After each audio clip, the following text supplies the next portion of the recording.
नमस्ते दोस्तों, मैं हूं आरजे कार्तिक। एक बहुत छोटी सी कहानी एक पिता पुत्र की, जो समुद्री रास्ते से कहीं दूसरी ओर जा रहे थे और बीच समुद्र में, बीच मझधार में उनकी नाव जिस बोट पर सवार थे वो खराब हो गई।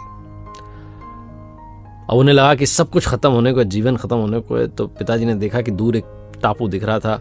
जैसे तैसे वहां तक पहुंचे। वो एक नहीं, दो टापू थे। किनारे पर उतरे और पिताजी ने कहा, देखो बेटा, अब तो जीवन समाप्त होता हुआ दिख रहा है, कुछ और ऑप्शन नजर नहीं आ रहा, कोई विकल्प नहीं है। यहां से जान बचाने के लिए एक ही काम बचा है। बेटे ने पूछा, क्या?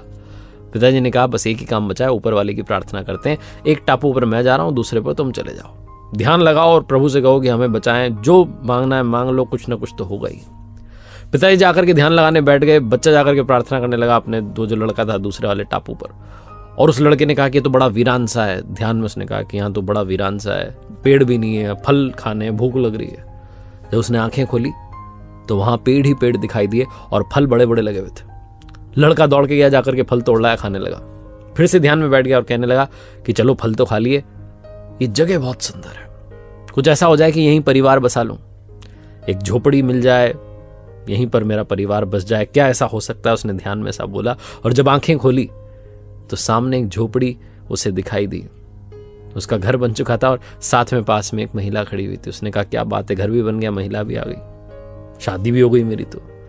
फिर से उसने ध्यान लगाया कि अब जब सब कुछ हो ही गया है तो यहां से बचने का रास्ता निकालते हैं, क्योंकि जब सब कुछ मेरी सुनी जा रही है तो ये भी सुन ली जाएगी। तो उसने आंखें बंद की, ध्यान लगाया और कहा कि हे प्रभु, बस एक नाव का इंतजाम करवा दो ताकि मैं अपने परिवार को लेकर यहां से निकल लूं। और जब उसने आंखें खोली तो सामने की तरफ किनारे पर उसे एक अच्छी सी सुंदर सी नाव दिखाई दी जो जाने के लिए तैयार थी।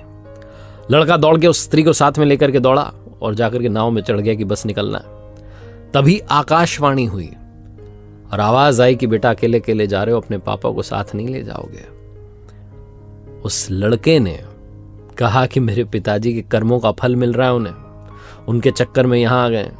मेरे पिताजी ने अगर अच्छे कर्म करे होते तो अभी उनकी नहीं सुन ली होती आपने। देखो चुपचाप वैसे के वैसे ही बैठे हैं, कुछ हो ही नहीं रहा उस तरफ। हमारे यहाँ देखो सब कुछ बदल गया है, पेड़ आ गए, फल आ गए, झोपड़ी बन गई, मेरे लिए तो स्त्री भी आ गई, शादी भी हो गई मेरी तो।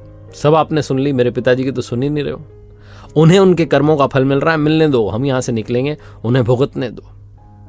आकाशवाणी फिर से हुई कि बेटा, तुम जानना नहीं चाहते कि वो मांग क्या रहे हैं? उस लड़के ने कहा, हाँ बताओ बताओ, मांग क्या रहे हो जो मिल नहीं रहा है उन्हें? ऐसा क्या मांग लिया उन्होंने?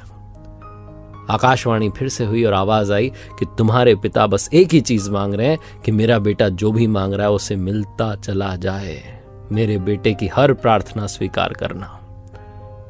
लड़के की आंख में आंसू आ गए। उसे अपनी गलती रियलाइज हुई। लेकिन हम में से कईयों को गलती रियलाइज नहीं होती। हमें लगता है कि माता पिता तो हमारे साथ हैं, ठीक है ना, चल ही रहा है। हम फॉर ग्रांटेड ले लेते हैं, हमें लगता है कि ठीक है, कोई बड़ी बात नहीं। हम भूल जाते हैं कि इस दुनिया में सबसे ज्यादा मोहब्बत, सबसे ज्यादा प्यार हमें हमारे माता पिता ही करते हैं। दुनिया का हर शख्स ये चाहता है कि आप आगे बढ़ें, लेकिन एक कदम उसका आपसे आगे हो, वो आपसे थोड़ा सा आगे निकला हो, वो थोड़ा सा और उन्नति कर ले। लेकिन सिर्फ माता पिता ऐसा चाहते हैं कि आप उनसे भी ज्यादा प्रोग्रेस करें, उनसे भी ज्यादा नाम कमाएं, शोहरत कमाएं, पैसा कमाएं, खुशियां लाएं। किसी ने बड़े कमाल की बात कही है कि जब भी ऊपर वाले से मांगो तो अपने माता पिता की लंबी उम्र मांगना, क्योंकि उनसे ज्यादा प्यार इस दुनिया में कोई और आपको कर नहीं सकता।